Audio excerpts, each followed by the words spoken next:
Well, everyone, welcome to GMIHub Online. I am so glad to be back here today, and I'm so glad that you are here joining us. This tonight is Studio Talk Night, and we are going to be talking about live streaming, specifically the do's and don'ts with live streaming. I'm your host, Cheryle Darryl, and with me is my wonderful husband, Darryl Darryl. Hey, Darryl. Hello, how are you? Doing really, really good. Darryl is going to do something really special tonight. He is being a host as well as handling the technical behind the scenes. So we're going to have mercy on him. Here's his setup. You can see how he has all the different things that he's working with, all the buttons he's got to press. So he's going to have fun. He's going to be in his element tonight. And I'm going to do my best to help host the studio talk here. Before we got into the conversation and introduce our guests, I want to remind you that you are watching us. If you're watching us for the first time, first of all, welcome.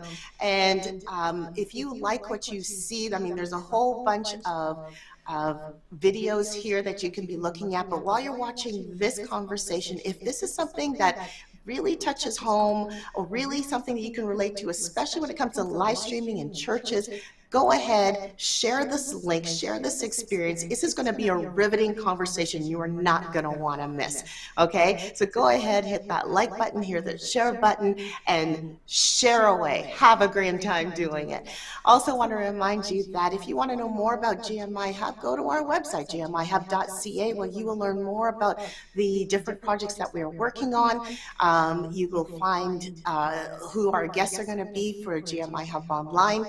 And you'll see so much more. You have an opportunity that you can sign up to be part of the GMIHub community and get first wind of some of the projects and some of the initiatives that we are going to embark on. So go ahead, go to gmihub.ca and sign up to be part of our community as well. So I can do a whole bunch of commercials, but right now I want to introduce our guests. Tonight we have three panelists that are going to join us to talk about live streaming. Our first panelist is Cheryle Rotsaert. He is a returning panelist. He's been on here before talking about developing the experience online. Today we've brought him back as an AV tech specialist, specialty in live streaming with Bethel Church, and he also works with Encore Global. We're bringing him back to talk about this wonderful experience of live streaming. Welcome, Cheryle. So glad to have you back. It's great to be back. Awesome. Also with us, we have a couple of first-time panelists. We have John Bedell. John Bedell is a digital and church live streaming specialist.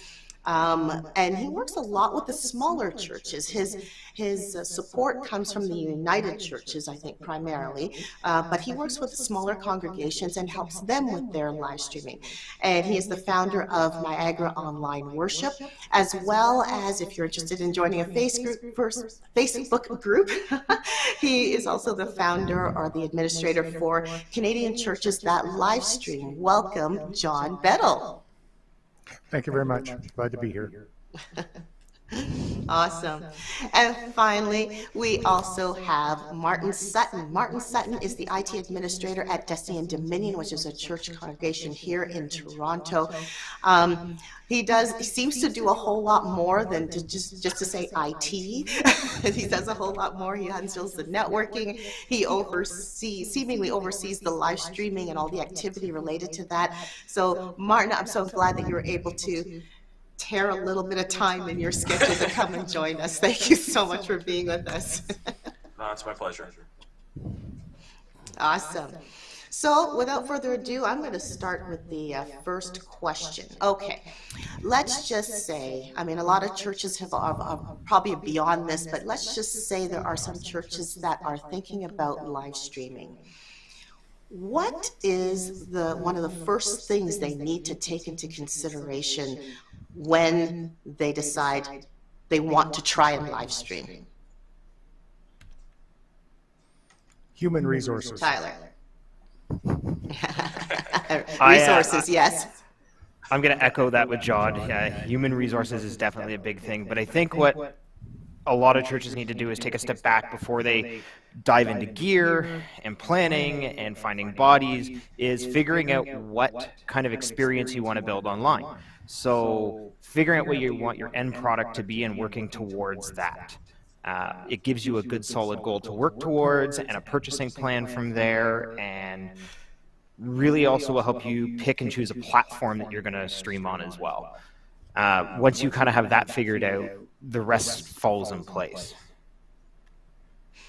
That makes sense.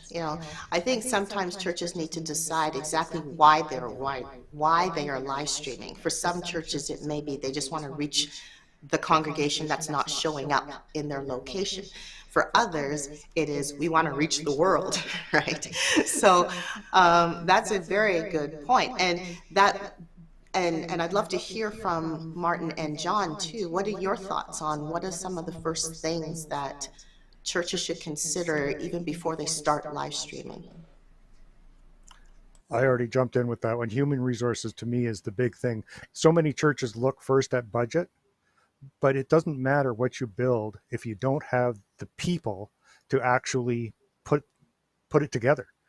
So long before you get to budget or anything else, you need to be sure that you have not only the people to operate on a daily basis, but also somebody to actually lead the charge. Because if you don't have a leader pre-selected or that you can develop, when things go wrong, and they will go wrong, you're lost. If you've just got some operators on Sunday morning, that's just not good enough. You need to have some people that know your systems in depth. So the human resource side of it to me is absolutely essential. I always urge the churches to really look at that very seriously first, and then start looking at the other things once they have the capability of actually doing a show, but it's not really a show, it's worship. But you need to have the human resources in line first, in my opinion. Excellent.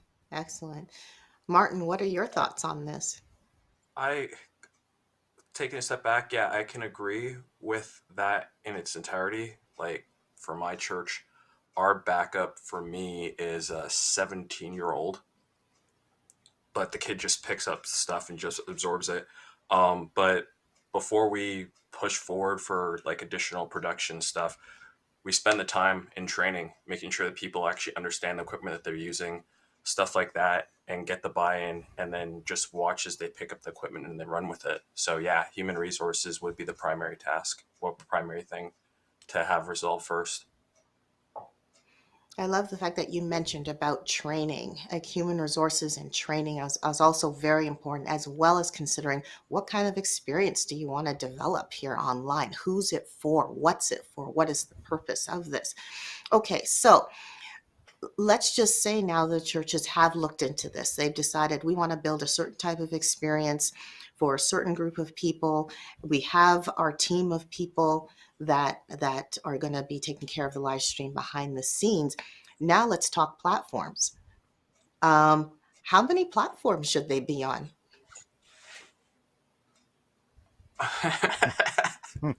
What should they take into consideration with regards to platforms? All right. So some of it's it's a bit of a joke though, right? Sorry, Tyler.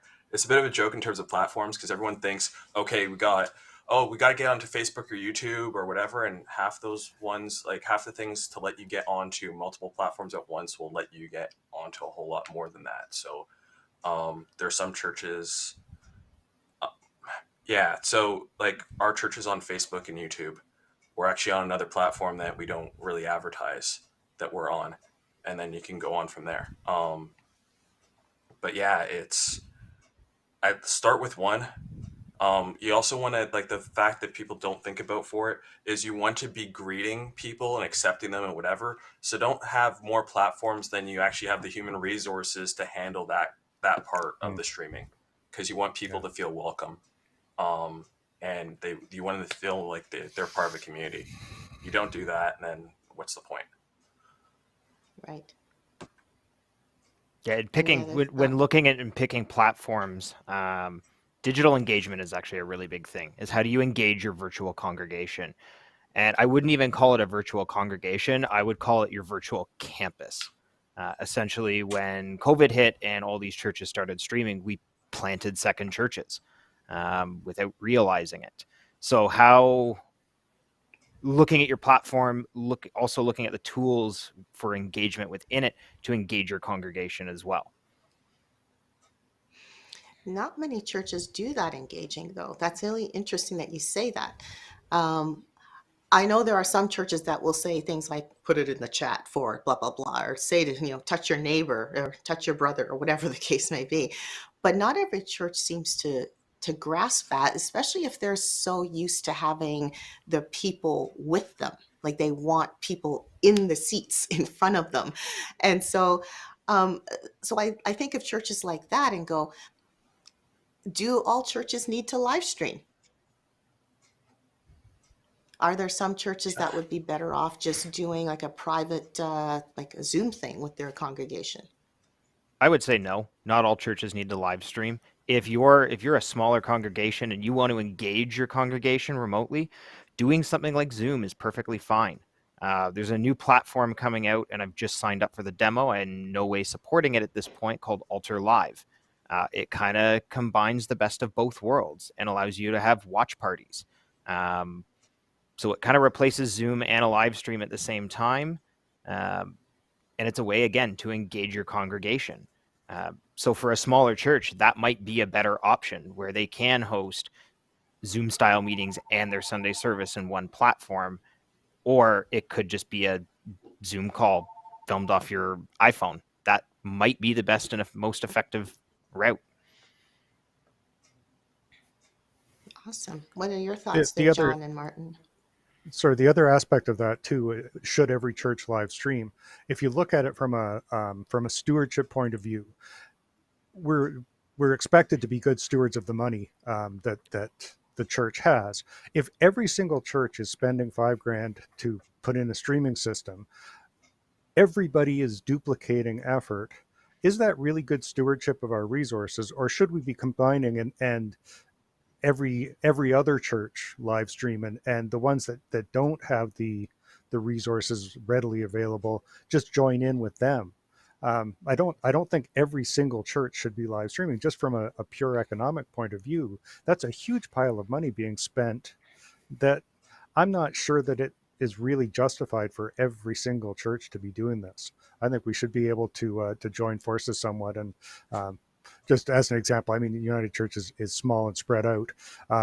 There's probably half of the United Churches in the Niagara region that are live streaming, and the ones that are not are certainly can access any of the live streams that are going on if they're not available on a Sunday morning. So I don't think every single church should be looking at doing this, just because if you're putting all of your available resources into building a live streaming system, what are you not doing? What are you not doing in the community that you're spending the money on this instead? Well, So I'm interested, John and Martin, do you think it's a fad? Like, do you think this is something that's going to come over the pandemic? No. Okay. No. I'm going to reply to it this way. Our church, my church started live streaming back in 2011. So yes, I've watched a bunch of people hop on the bandwagon. Do I think that live streaming church services is going to go away? I don't think so. I think that done well, it creates another campus. That's actually one of my ongoing things, is to revamp how we're doing it this year. At the same point, going back to John's point, it's like, yeah, especially if you're in a denominational church, so you're in the Pentecostal church, you're in the United Church, you're in the Anglican church, those churches can combine with each other. And we can't stream, but this other preacher from this other church, we can have you on, and so that we can keep your congregation engaged. So there's things that we can do where we can pool resources without having to have everyone go out and stream. So Jesus in the City, not this past year, 2020, when they were doing their virtual parade, they used our resources to get their stream out. So it's I think in the church community and the tech community, we need to get together and work together. So, because sometimes it's like, oh, we could go and buy the greatest, newest, best toy, or we can work with others and get a greater return for our effort. Well That's a said. very good point. Go ahead. Yeah, that's a very good point. That's a very good point. Yeah, we should be working together, not everyone feeling like they have to do things on their own. There's no longer an island on your own. I also love the fact that you mentioned that live streaming actually is, especially for churches, is actually opening a brand new campus. It's an extension of who you are as a church. So I think that's an awesome way of looking at that. And I think some churches have embraced that and literally have pastors overseeing their online campus and addressing those people online specifically. I don't know if every church actually does that, but I have seen a few of the extremes. So that's kind of cool, though. I do have another question about the quality of webcasting as well. But Darryl, did you have any questions you wanted to add? Oh, he's busy. There we go. I've been busy. I'm listening. I was going to wait a little bit before I jumped in. I love the idea about the quality of webcast, and then again, what is quality? Because quality for a small church is going to be different than quality for a larger church. So what's equality? And then from there is what do you need to do to make that happen? Cheryl, can I just revisit one little point from just sorry, I just want to jump back a second. Go for it. Is that okay? Absolutely, John. Okay. The idea of the live stream being another campus for the church, which in a way, yes, I can see that. For us, we try very hard to consider the online audience as part of our primary congregation. So we don't look at them as being a separate campus. We look at them as being part of the congregation. And that shapes how we try and do the live stream, because we don't look at them as being a separate entity. And maybe that's just semantics, but that's the way we have always tried to shape the live stream is that is part of the congregation. It's not a separate entity. That's a very good point, too. Very good point. So I guess there's two ways of looking at it. It's either the online is an extension or, as you said, part of the congregation, so everyone's being treated as one group, or it's a separate campus. Now, would the different thought processes just be based on the size of the church? For example, would larger churches or larger congregations, would they have the mentality more so of the different campuses, whereas a smaller congregation would say, no, you're just part of you're just a bigger entity of our current church? Do you think that's the reason why the different philosophies behind that? I think it's a leadership thing. So if you have a church service where you're not really interacting with the people online, so they're just viewing it, then that can have an effect, and that creates its own mentality. But if all of a sudden you have your church service where it's like in the chat at some point, and then even someone live on screen says, hey, if you guys have any prayer points, please put them forward. We want to pray about it. We're going to engage that way. If we're engaging, then it changes the entire mentality, because you go that second way, then the people, they might have felt like, oh, we're separate, but then all of a sudden now you're making them back inclusive into it. So yes, they're sort of separate in terms of a campus, that they're not there, but at the same point they're inclusive because they're in the live, taking part in the service, what's going on in the location that's being broadcast from. Okay. So it comes down to the mentality and the leadership on how things are presented. And this goes back to Tyler's first statement about building that experience. That's taking taking what you're saying, Martin, into consideration, leadership needs to think about what kind of experience they want to develop for their congregation, both the ones they're seeing in front of them as well as the ones that are tuning in online.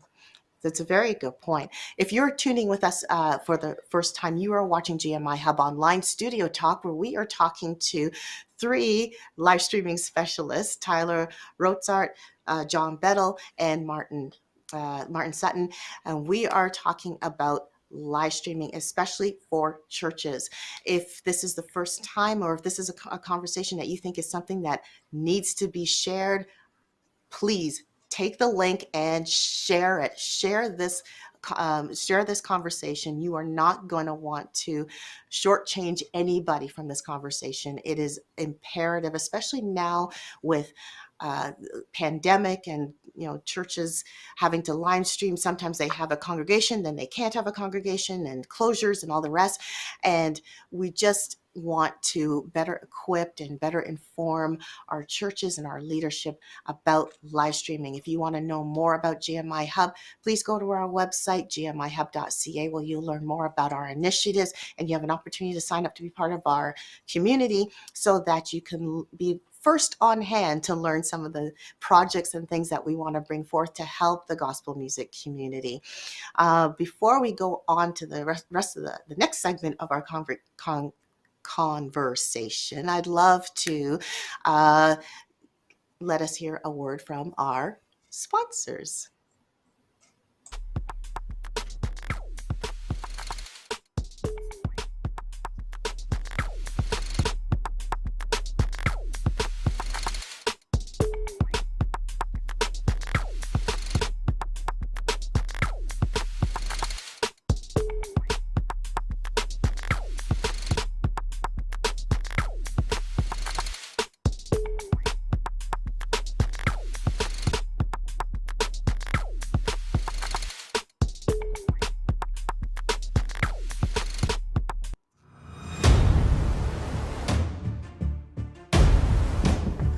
Special announcement coming soon. Stay tuned.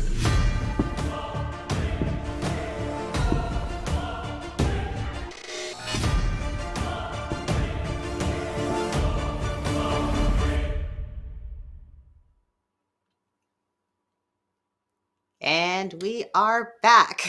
We are back. Okay, let's talk about quality. Let's talk about quality of a live stream.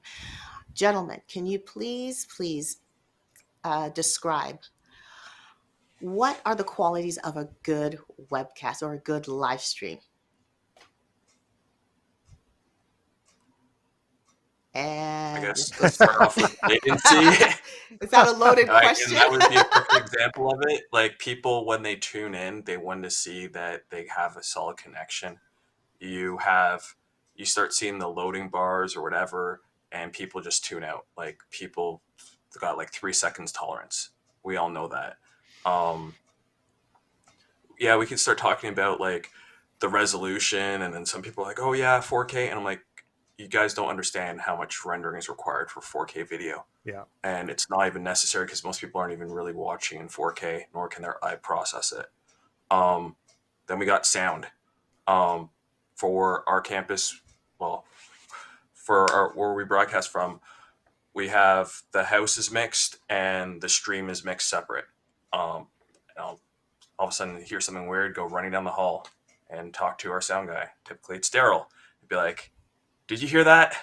So yeah, it's like there's the various factors, but most of it's clarity. But primary thing is that loading bit. If that goes bad, then your audience, you just watch them go, and it's painful to watch.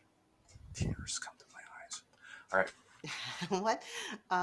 So when you say the loading bit, you're talking about is it called the upstream of your internet? Is that what you're referring to?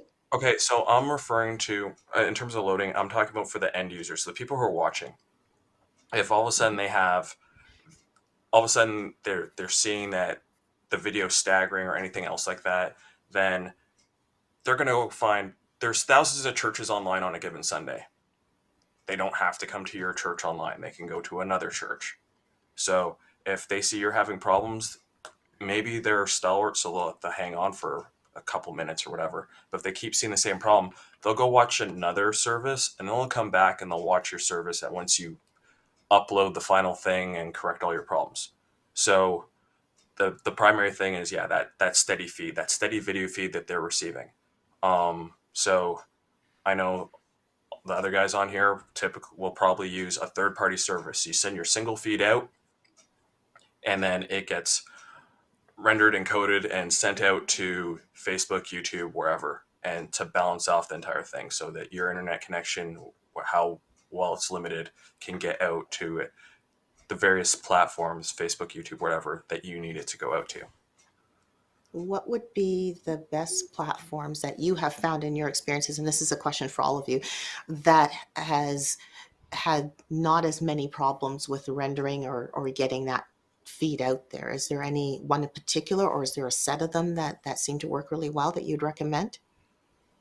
So I think anybody's vulnerable, and any platform's vulnerable because you're on the internet. It's just that's the reality of it. Having a jump off service, so something like we at Bethel use Vimeo, and we're actually considering switching to Resi just for a more robust streaming service. But there's plenty out there. Bright Cove, Livestream, even streaming out of Zoom. You can send Zoom to YouTube or Facebook if that's what you have to do. But I think it comes down to what your end goals are and what your needs are, because platforms range in price, they range in features, and finding that happy medium is where you want to be. Right. John, for smaller, you deal with smaller congregations.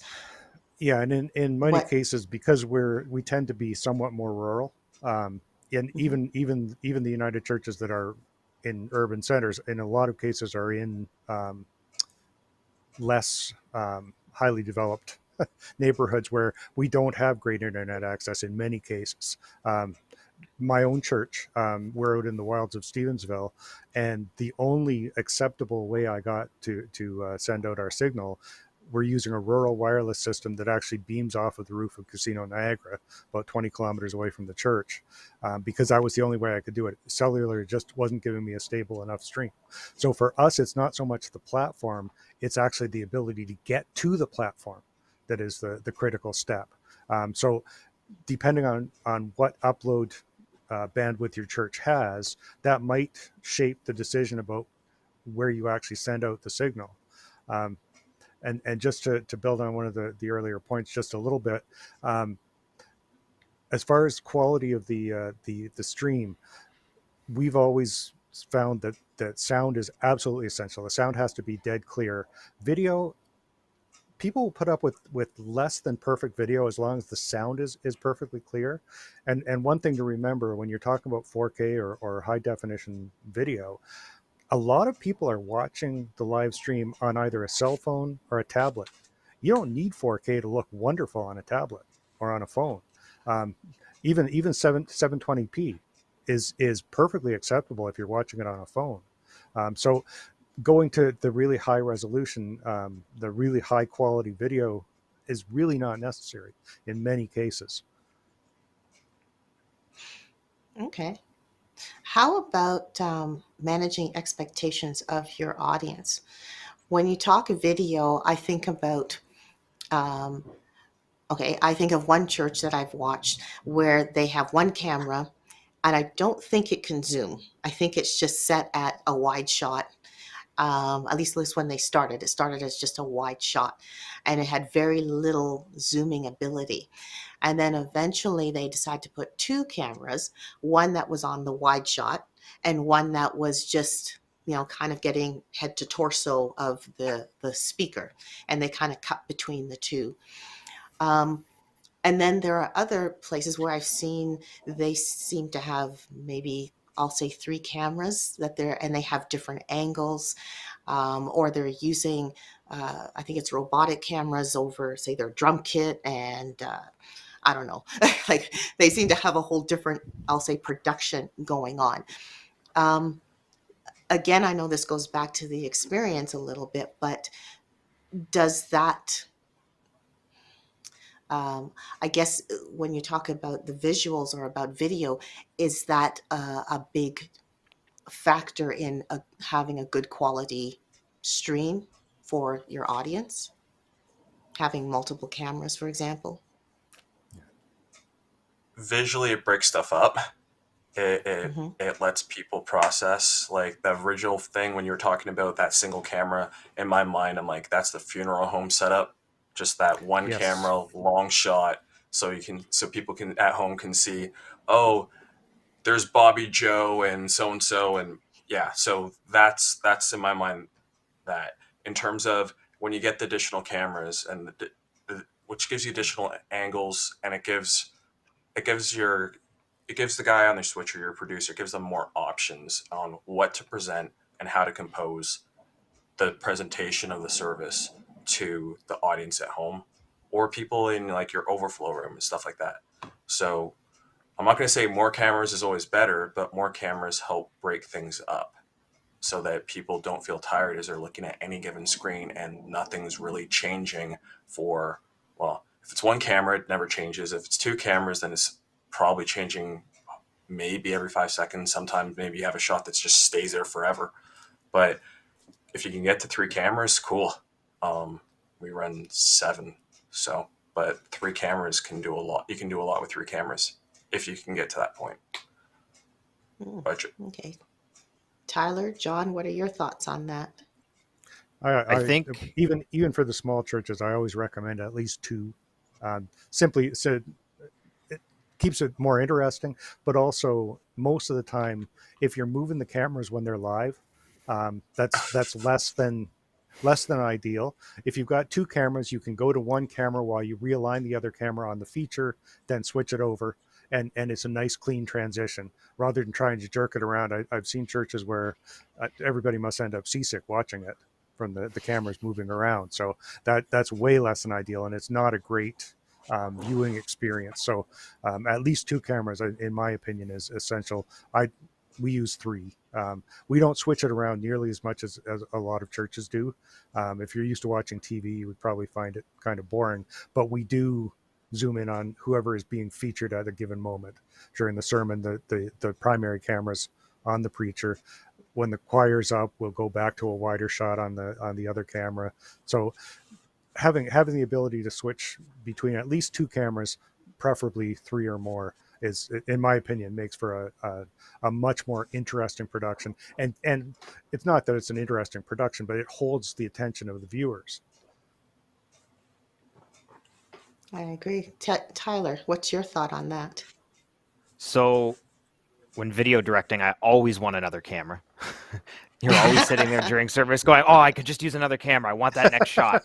And I think everybody on this call can agree with me on that. But I think what it comes down to as well is like planning your content and planning what you want to do with your content and building quality content. When we're streaming as a church, we're competing with, places like Hillsong and Life Church and Bethel Redding, and we're looking at all of these bigger churches that we have to compete with. So we need to look at what we're producing and what we're putting out. It could be something as simple as just spicing up your graphics a little bit, adding that second or third camera.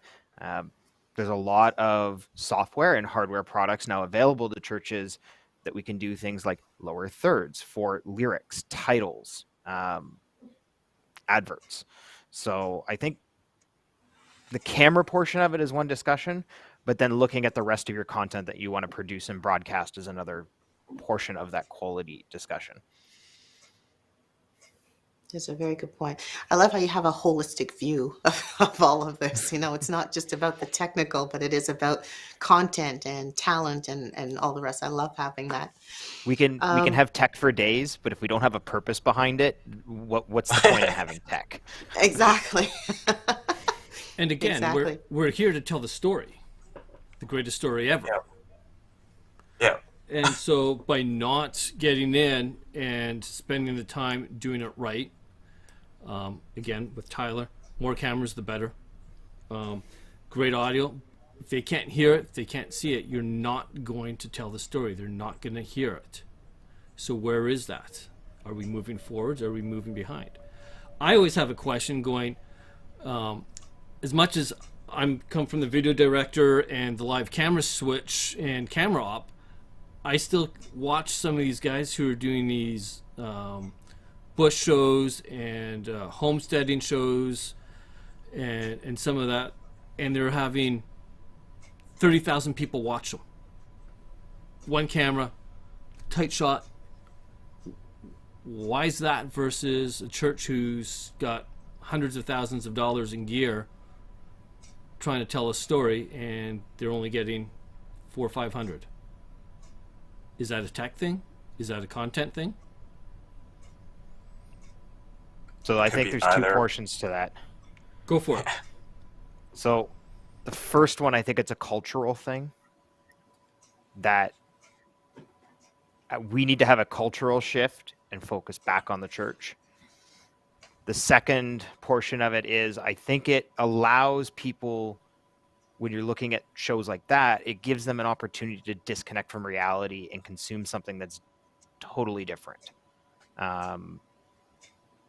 And again, it comes down to content. So those creators are building quality content, even though it's with one camera, they're speaking to a topic that's interesting and something that most people wouldn't get up and go out and do. So it's almost like people are living vicariously through that. Yet we're not focused on culture back towards the church. So I think culture has a massive play with that. And it doesn't matter if you're Life Church out of the US and you're running a 3-camera robotic shoot, or if you're a small church with a Zoom call. I think we need to have a cultural shift around that. I also don't think that those numbers are even comparable, because let's stop and think about this. It's how many churches are streaming or whatever on any given Sunday, and let's just focus on North America, right? And then it's like how much of the population in North America are Christian, or whatever. So if the guy's getting 30,000 views out of a population in North America, which is 360 million, then he's getting point whatever, that's fractional. But so for us to compare that in terms of people who are interested in that topic or that portion of culture, treating Christianity as culture, we'd have to total up the live stream values of all the churches and then see how did these two things stack up. We're looking at apples and oranges with your example, Darryl. But at the same point, yeah, it can be really frustrating because hey, we got this great service, we got this great content, this message was great, and 330 views. What's going on here? But I think it's churches are competing with other churches, so it's kind of hard to get to that 30,000 view, the high view count. So. And again, it goes back to that experience again. What kind of experience are we wanting to develop for that audience, whatever audiences that we're trying to reach, right? John, did you have something to add to that? I wasn't sure if you had something to say. No, he said it pretty well. Okay, good. Okay, I'm going to bring it up. Now, forgive me. I'm going to talk about this. Lighting. What about lighting? And the only reason I say that is because with our system, we have actually changed how we do stuff here too. As you can, if you look at our past webcasts, you'll see that this background and the fact that I'm here and Darryl is in a totally different spot is a whole different setup. And lighting is huge, right? For both of us. And I know lighting makes a difference in terms of the quality of the visuals as well. I don't know if do all churches kind of have that in the back of their head with the lighting, they just have lighting worked out for their cameras, or is this a moot point? I was just curious. I've seen both. I've seen What's both. that? I've seen both. And I've seen churches, well, my church was an example of it, where we had our lights were set up mostly for our cameras, and then we put this massive light source at the back of our stage called a video wall. And so what used to be visible before now is showing up as black because there's this massive black light. And then, so how do you solve that? Well, the guy who we're renting the video wall from found us a bunch of Fresnel lights that used to belong to a company that no longer exists. And so now we have 3 of them going and shining on the stage and putting out massive amount of light just to compensate for the light coming off the video wall. But yeah, lighting is critical because if you have got the right lighting conditions, then everything just seems right. You have stuff that's off, so like we can talk about lighting, but then also start having to talk about properly white balancing. In some cases, yeah, it's going and getting gels or making sure that all your lights are within the same lighting family so that you're not having to do as much color correction and stuff like that. But yeah, lighting does matter. It's a More huge light, the big better. deal in a lot of the rural churches as well, because a lot of my churches were built during that big era of United Church building in the 50s and 60s. Well, they were obviously not considering videography at the time that they were building the churches. So a lot of us have great big windows behind the chancel area. So the backlighting, as he was just saying, is a huge problem. So I ended up adding fill-in lights at on the front of the stage just to try and compensate for that backlighting. But in a lot of cases, in my experience, the lighting in the church kind of shaped what cameras you go for, because the less expensive options, some of the inexpensive Canon cameras that are really popular for live streaming in churches, are really great if your lighting is good, less great if your lighting is relatively dim. So that kind of shaped the decision about what camera to go to. So you can look at it either way. Either you need to add a whole lot of lighting to make a better production, or you need to gear your equipment to whatever the lighting is in order to pick that up as well as possible. Good point. Tyler, did you have something to add to that? I'd say lighting is really important. If you think it's too bright, it probably isn't. For example, where I'm sitting now here, I have three front lights. I have a key and 2 fill, plus some backlighting. My backlighting is actually only running at 10%. It's just way too bright for the camera. And then on top of that, I'm running ND filters, so doing natural distribution. And actually, John, that brings in a really interesting thing for you with if churches have a lot of windows, maybe you need to look at running ND filters on your camera, which can easily be purchased very inexpensively off of Amazon. And it's like a pair of sunglasses for your lens. So it cuts down light input, but helps smooth it out as well. You can also you can also filter the windows themselves as another option. And that will do, because the people who are there, they might notice initially, but then they'll start filtering it out, but then it's just helping you on the other end with the cameras. But there's like various like inexpensive things we can do to make things work. Before Cheryle was asking about what are the various platforms to get out, and so like at one point I was looking at Resi, we went with Boxcast, but there's the various things, and part of it was price and other things, but it's a lot of the solutions are come about as you talk to people. So it's not like, oh, you're the tech director and you may feel like you have to get everything done and whatever, but your best solution is to talk to people and talk to other people in the business, or just talk to the random Joe, because they're going to say something to you that's going to get your just the ideas flowing on how to resolve your issue. So yeah. I'm trying to remember who even gave me the idea for putting the filters on the windows, and it was like, oh wow, I hadn't even thought about that. Let's do that. Yeah, good point. Very good point. I just thought I'd ask because I'm learning about this as I go along too. So And Daryl's looking at me, and he's so proud that his wife is finally learning something about tech after all these years.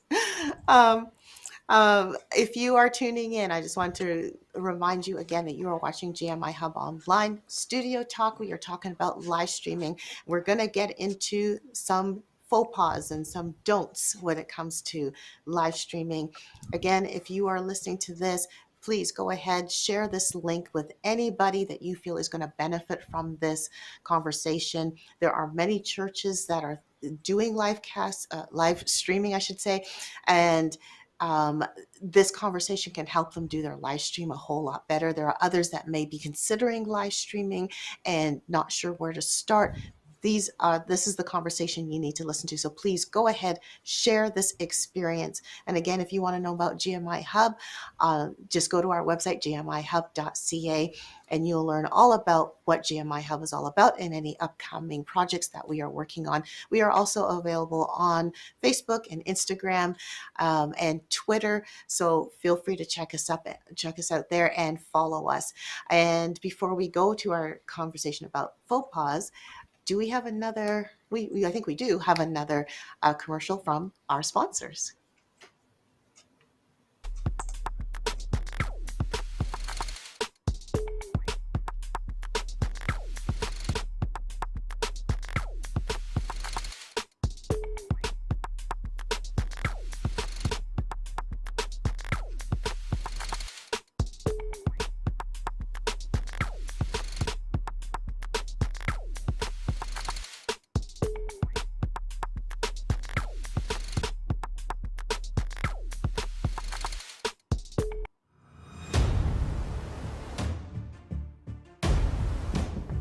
Special announcement coming soon. Stay tuned.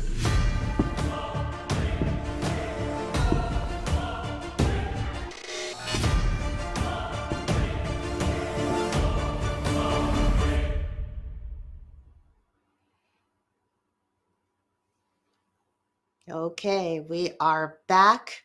Darryl, how are we doing here? Having fun? I am having lots of fun. I'm multitasking, switching, and listening, and trying to get a couple of questions in. But yes, it's been fun. It sounds like you're having a blast. It is, yes. Well, we've talked about building experiences. We've talked about what makes a quality webcast in terms of lighting, camera, sound, and the platform that we're using, the webcasting platform, and making sure that the feed goes out clearly. So I want to hear some stories now from you, gentlemen. Faux pas. What are some things that you have seen, some mistakes you have seen on webcasts or on live streams? I want to hear some stories. Okay,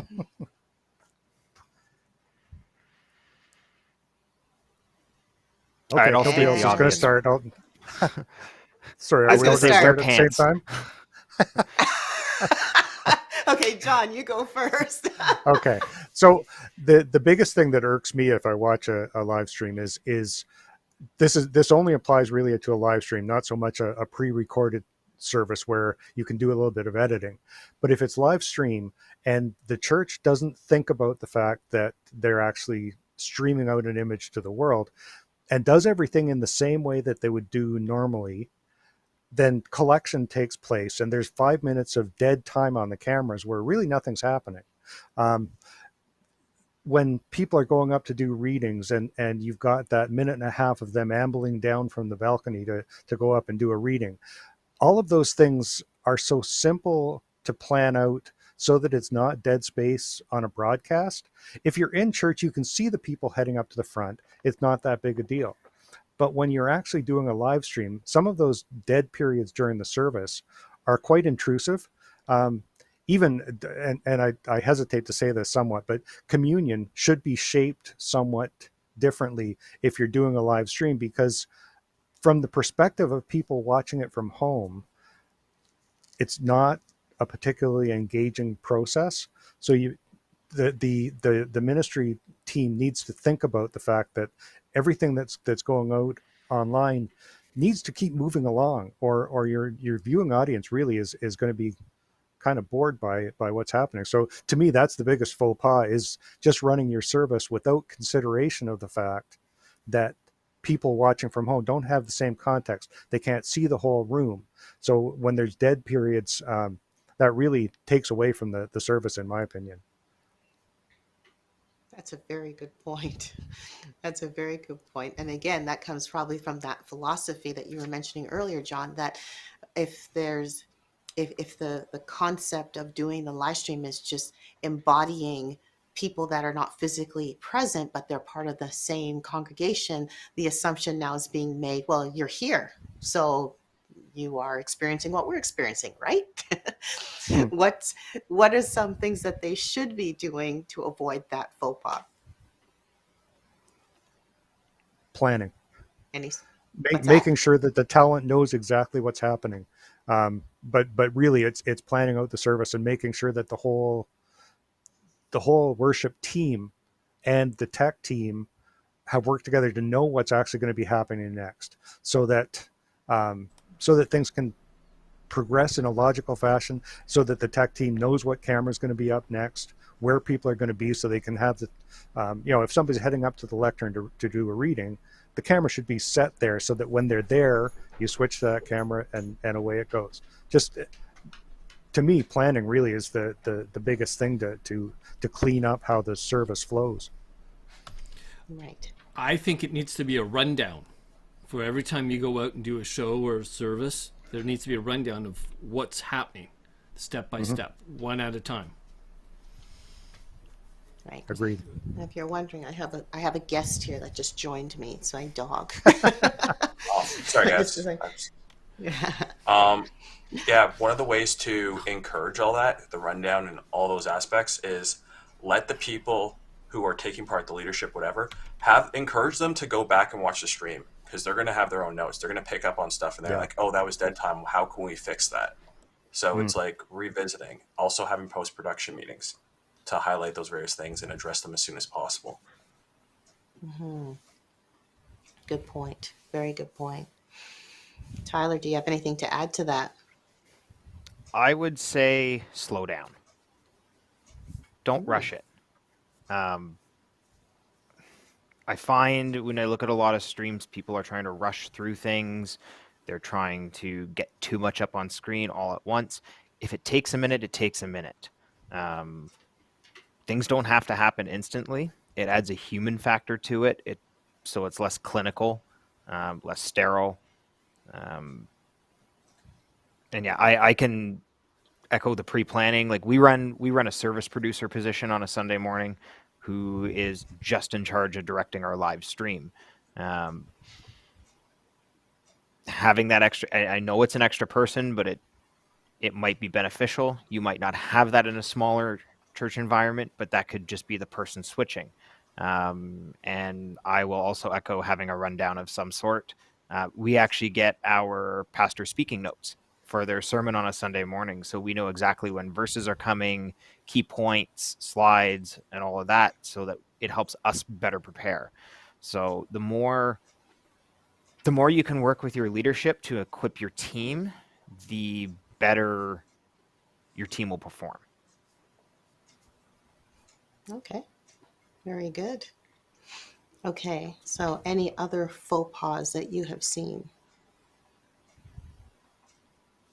Well, I once threatened. Oh, sorry, go ahead. Talent arriving minutes before you're going live, even though they know that you need to do your you got to do your pre-service checklist. You want to check the mics, do whatever. For a different stream, I had the talent we're supposed to be doing like the pre-roll for like the minute before the thing, and I'm getting a phone call that they're 20 minutes out, and it's 15 minutes before the stream's supposed to start.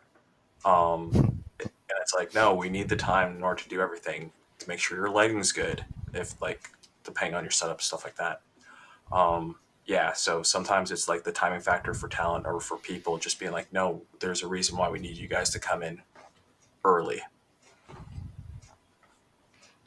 And how much time? That raises another question I was going to ask about timing. How much time should, I guess, churches, I guess, leadership or behind the webcasting team and the worship team, how much time should be spent to prep, to rehearse the content, or to even make sure that everything is working?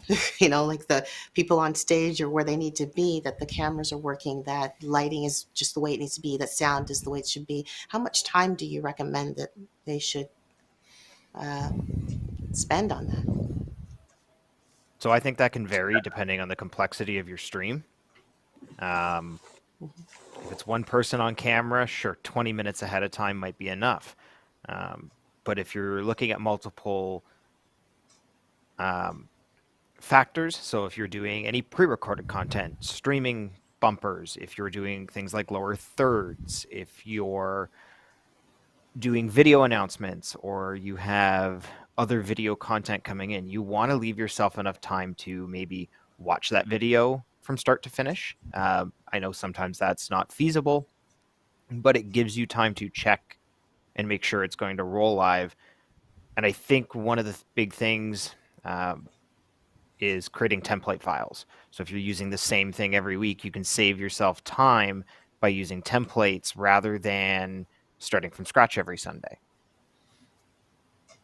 Right. Macros Good also point. help.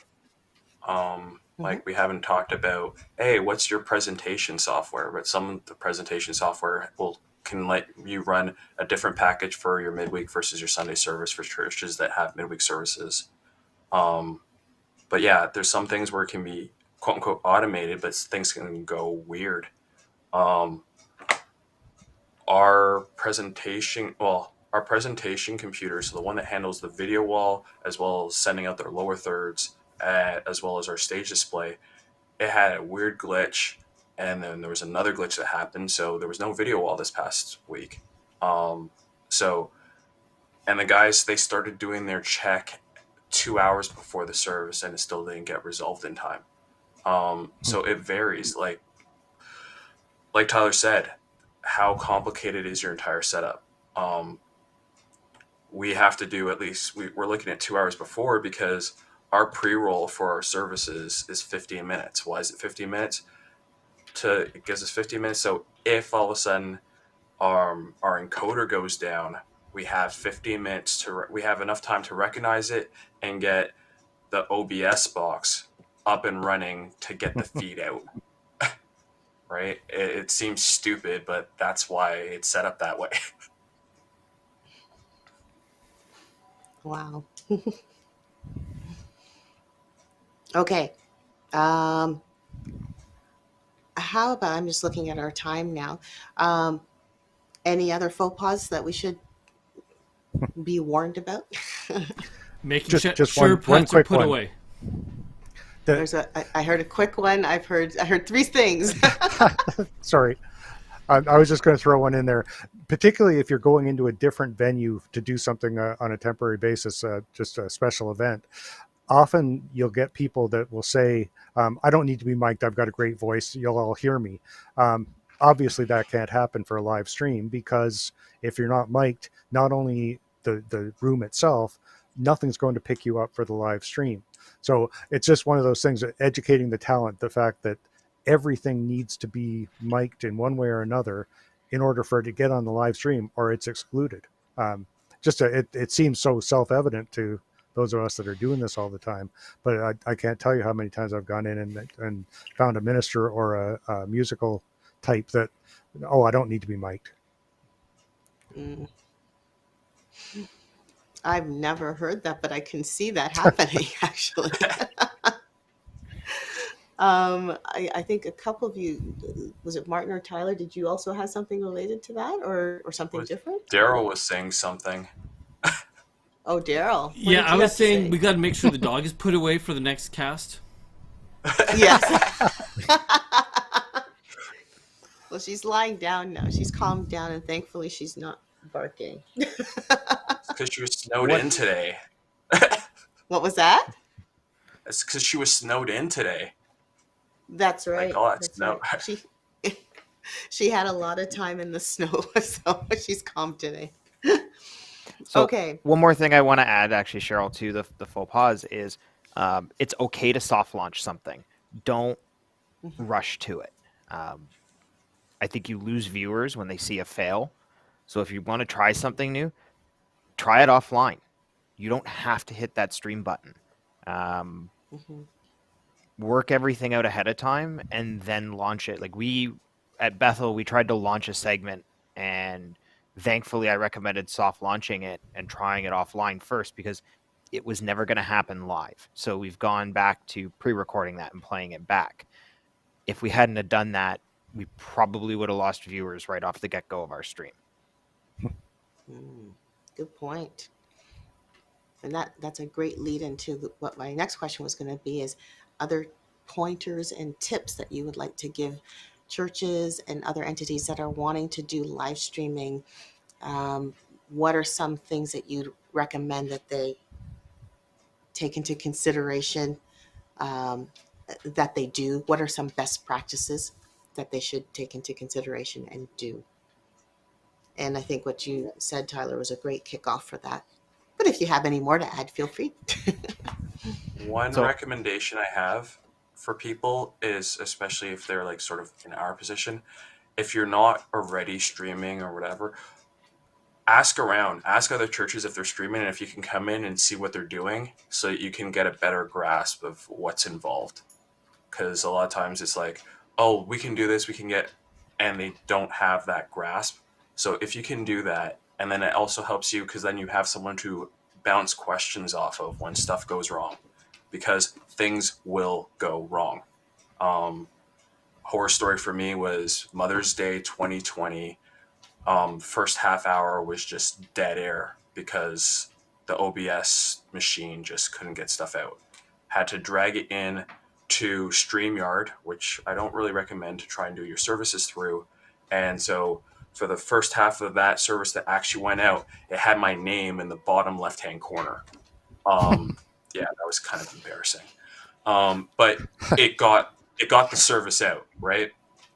So there's many different ways to do stuff. There will be failures, and it's learn from your failures, grow, talk to other people, find out their horror stories, because it'll help you get through your issues when you get there. Right. That's a very good point. Again, this goes back to we're all in this together. It's no church is an island on its own kind of idea. So that's a very, very good point. Are there any other advices you'd like to give? One I thing think that looking at your hasn't. infrastructure. Oh, Look at the infrastructure. Okay, expand. Yeah, looking at your building's infrastructure. So looking at your internet connection, because not every internet connection can support a live stream. Figuring out how are we going to get signal to and from cameras or positions or screens. I've seen a lot of churches that think they can jump into it because, sure, they have a computer and they can put a webcam on it or buy a capture card and a camera, but that computer can't render or encode video for the web because it isn't powerful enough. So I think part of it is stepping back and looking at, okay, what do we have and where do we need to go? And to Martin's point, I think talking to another church who's already 2 feet in and who have made those mistakes ahead of time is totally worth it, because you can avoid the problems moving forward that maybe we have experienced already and that we have been through. Very good point. Very good point. Well, this has been a riveting conversation. Daryl's laughing at me because he knows the dog is like roaming around here. But this is part of being authentic on live streaming, where we have our pets that come in and they want to be a part of the show too. So anyway, well, there's been, I feel like we've dug deep, but at the same time, I feel like we haven't touched on everything. And this is something I think we need to talk about further and talk about again. Darryl, did you have any thoughts that you wanted to add or any questions? Scramble. Yeah, I'm good for now. I love this. Like, maybe we'll have to have you guys get back another time, and we'll dig deep into the tech side, i.e. audio, what are the mixing consoles to use, what are the cameras to use, and whether to use GoPros or the Marshalls, or the different size full cameras, and using older technology versus newer technology, computers for software for streaming, and then your playback devices. Like, we haven't even really touched on any of the tech stuff that would be fun to talk on. But if you don't have your human resources, if you don't have your bodies, your volunteers, you're either paying for people, which probably is not going to happen much with a lot of the churches. It's hard to do a service. So maybe we'll have to have you guys come back and spend more time, and we'll talk to my tech guy who helps me out. Maybe he'll switch the show for me, and I can actually get involved in the conversation a bit more. But yeah, he'll like me at that one. Were you saying something, Martin? I'm like, that'd be cool to be back, because like there's a whole lot of things that we haven't touched on, where we could talk about like the value of various pieces of equipment, like a certain brand that I won't mention now, so we'll talk about it when I'm back on, versus other brands. Yes. And just why sometimes something may be cheap, but calculate on buying two of it, because at some point you're going to have some sort of failure. Right off the bat, you buy two. Yeah. Yeah. Or the more expensive stuff, and there's pros and everything in there. Because we haven't even there's a lot of stuff we really didn't touch. Best practices for switching. What are the nuances for some pieces of equipment versus other pieces of equipment? So there's a whole lot more to talk about. Absolutely. So that was a great introduction. So the next time we have studio talk, these gentlemen, I'm volunteering them. I'm learning from my husband, voluntold. You're being voluntold to come back. To come back, and we will continue this conversation and get more into the tech. And Darryl will jump in with the more technical questions that I think he's best at asking. But if you are watching, again, thank you so much for joining us. I hope that you learned a lot from this conversation already, and I hope you are hungry to learn more when these three gentlemen come back. Let's show their faces again. Tyler, Rotsaert, and John Bedell, Martin Sutton. Thank you so much, guys, for being here, sharing your thoughts and your knowledge about this particular topic. I love the fact that even just having a holistic view of live streaming, from not just starting at technical, but starting from the big picture, starting from what are you doing this for? Who are you doing this for? And what kind of experience do you want to create? Who's your team? And providing the training and spending time with the people. I think that's just so important. I know we started with that, and I'm summarizing it again. But if you want to learn the details about that, go ahead and listen to this conversation again. Feel free to share this link and let other people watch this and learn from this. Also, if you are not a subscriber to our channel, I'm just going to be bold and say, hit the subscribe button. You're going to want to know when we are going to come back with a new episode and new video on topics that are relating to what you want to learn about. Next week, we're going to be focusing on songwriting in particular. We're going to be talking to some Canadian icons.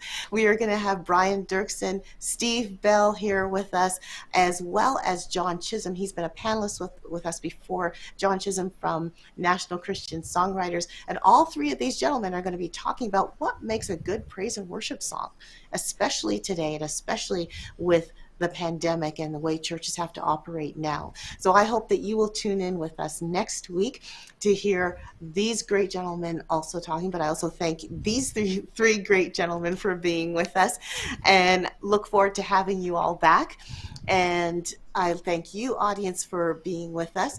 And remember, GMIHub is here to encourage unity, community, mentorship, and talent growth within the Canadian gospel music industry. And we want to see you again next week. Bye for now.